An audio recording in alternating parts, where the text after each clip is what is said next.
Isang mapayapang hapon po sa lahat. Sa ngayon po yung hangin natin is abagat pa rin. Sa mga maglalayag na mga magulang, mga kapatid dito sa isla or tatawid ng ibang isla, mapupunta ng Mindan po, huwag na muna po kayo magbibiyahe kasi nga ang lakas po ng alon tsaka hangin. So ito po kung mapansin nyo, low tide po ngayon dito.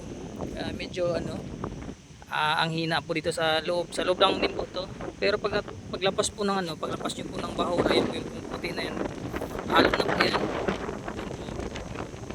Yung puting puti na yan yung alon po yan, bali tumatama po sa sa bahura.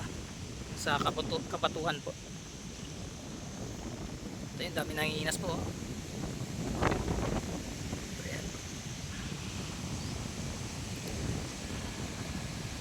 Napakadelikado po talaga ngayon magbiyahe. So ang advice ko lang po dun sa mga mahilig po bibiyahe o maghanap buhay po para maghahatid po ng inyong produkto, ipagpaliban nyo lang muna po kasi po napakalakas po talaga ng ng alon tsaka hangin. Tapos sinasabayan pa po minsan ng ng ulan.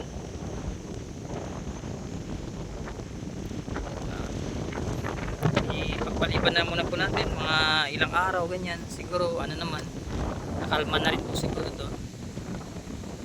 So, mga kapatid lang na mahilig maglayag, mag-iingat lang po.